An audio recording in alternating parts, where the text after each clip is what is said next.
श्रीमद् भगवद गीता के पास आपके हर प्रश्न का उत्तर है।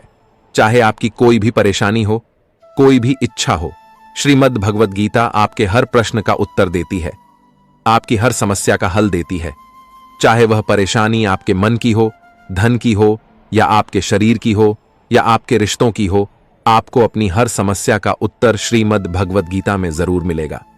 श्री भगवद गीता साक्षात भगवान की दिव्य वाणी है। इसकी महिमा अपार है, अपरिमित है। उसका यथार्थ में वर्णन कोई नहीं कर सकता। आज हम श्रीमद् भगवद गीता के अनमोल उपदेश आपको बताएंगे जो आपकी पूरी जिंदगी बदल देंगे। बस आप इन बातों को वीडियो के अंत तक ध्यान से सुनिए। जो भी व्यक्ति इस वीडियो को अंत तक सुनेगा, उसे अपनी जिंदगी की हर परेशानी का हल अवश्य मिलेगा। उसे अपनी जिंदगी में जो कुछ भी चाहिए वह उसे जरूर मिलेगा। गीता का पहला अध्याय जिसका नाम अर्जुन विषाद योग है, और दूसरा अध्याय जिसका नाम सांख्य योग है, इसके आरंभ में ही अर्जुन ने श्री कृष्ण के आगे अपना दुख प्रकट किया है। हे केशव, मैं कौरवों से कैसे युद्ध कर सकता हूं? यह सब तो मेरे अपने ही हैं।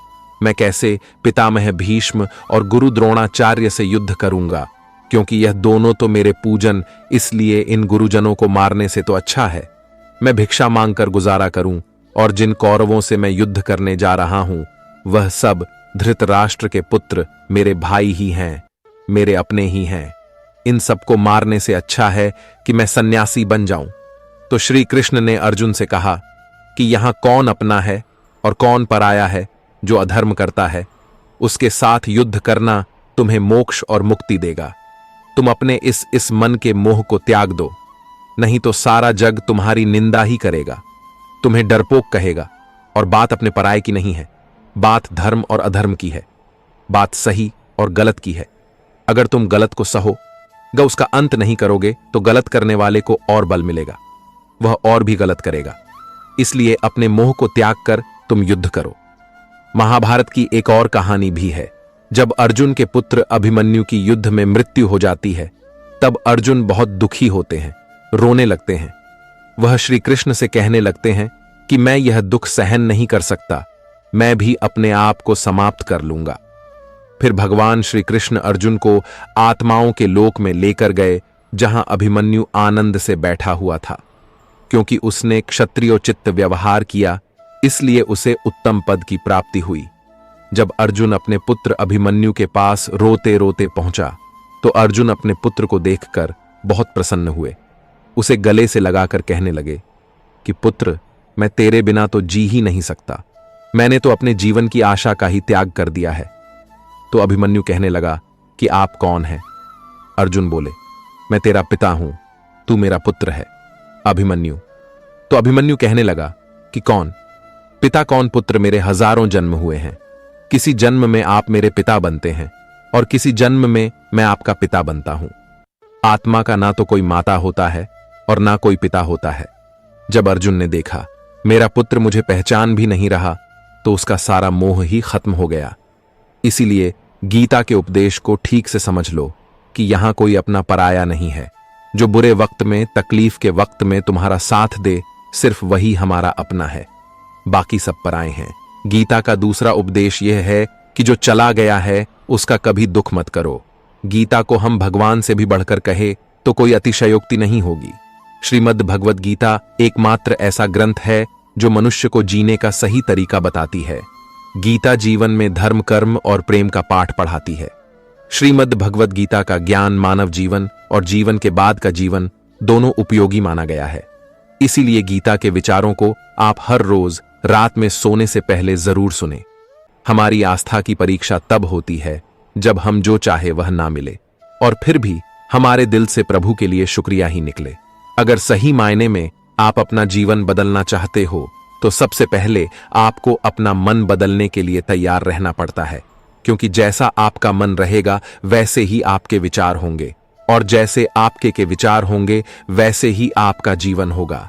विश्वास किसी पर इतना करो कि वह तुम्हारे साथ छल करते समय खुद को दोषी समझे, और प्रेम किसी से इतना करो कि उसके मन में सदैव तुम्हें खोने का डर बना रहे। भगवान श्री कृष्ण कहते हैं, व्यक्ति को सदैव बुराई से बचकर रहना चाहिए। अगर कोई बुरा कर्म करता है तो वह कर्म उसको अपने जीवन में ना ही पड़ता है। जिस प्रकार सैकड़ों गायों के बीच बछड़ा अपनी मां को खोज लेता है, ठीक उसी प्रकार कर्म का फल आपको हजारों की भीड़ में भी खोज लेगा। माधव कहते हैं, मृत्यु एक अटल सत्य है जिसे कभी बदला नहीं जा सकता है।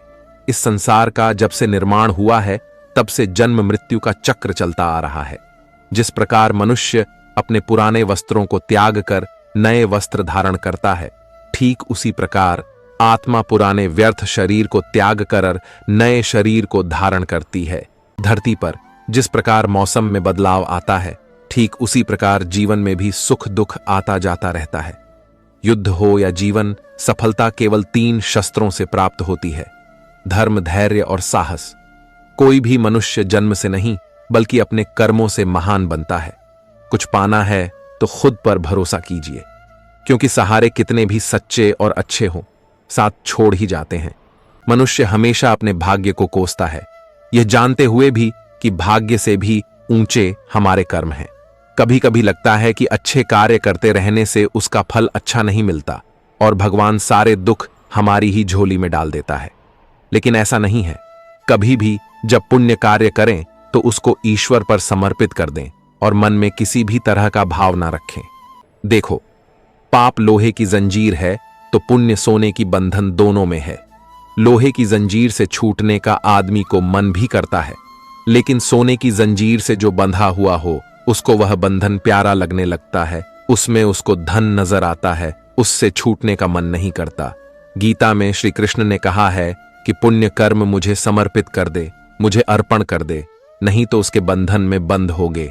लेकिन जहां तक पाप कर्म की बात है तो कहा गया है कि वह भोगना ही पड़ता है। यदि आपका मन शांत है तो विश्वास करें, आप इस दुनिया में कुछ भी जीत सकते हैं। ऐसा इसलिए है क्योंकि आप अपने कर्मों का उपयोग करने में सक्षम होंगे और चमत्कार के अलावा कुछ नहीं देंगे, और दुनिया आश्चर्य के सामने झुकती है। कोई किसी के दुख का कारण नहीं होता, यह तो अपने ही कर्म होते हैं जिसकी वजह से दुख उठाने पड़ते हैं। आज कौन सुखी नहीं होना चाहता, परंतु वह इसके लिए जो कर्म कर रहा है उसमें सुख है ही नहीं तो मिलेगा कहां से। विज्ञान भी कहता है कि हर क्रिया की प्रतिक्रिया होती है। आग में यदि हाथ डाला जाए तो हाथ तुरंत जल जाता है, परंतु एक वृक्ष का बीज आज बोया गया तो उसमें फील आने में कई वर्ष लग जाएंगे, पर फल मिलेगा अवश्य। शुभ कर्म का फल शुभ और अशुभ का अशुभ होना ही है।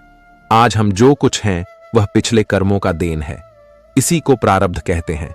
मनुष्य को ईश्वर ने असीमित शक्ति दी है, बुद्धि और पुरुषार्थ दिया है, जिसके बल पर क्या हासिल नहीं किया जा सकता। भय और अतृप्त वासना ही समस्त दुखों की जड़ है। जीवन भर मनुष्य जीविका के प्रपंच में उलझा रहता है।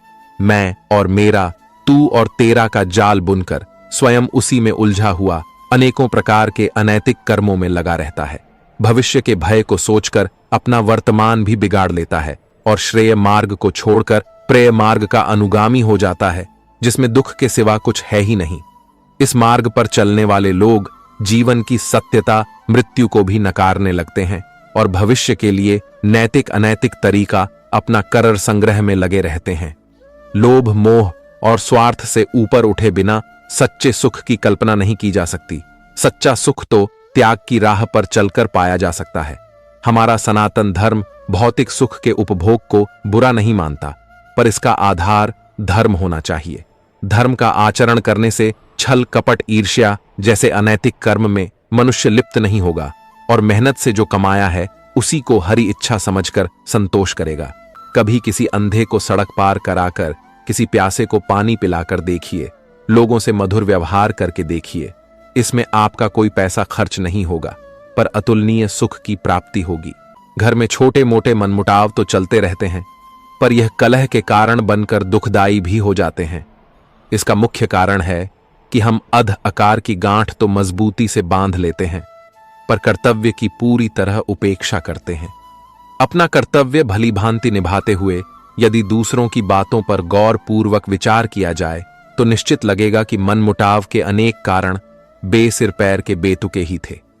अहम पालने के बजाय यदि कारणों की तरफ सोचा जाए तो मनमुटाव का प्रश्न ही नहीं होगा। सेवा लेने की बजाय सेवा देने का भाव आपकी खुशी कई गुना बढ़ा देगा।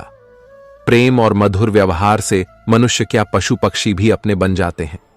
जीवन का मार्ग टेढ़ा मेढ़ा कांटों से भरा है। जीवन कोई फूलों की सेज नहीं है जो आसानी से पार हो जाए।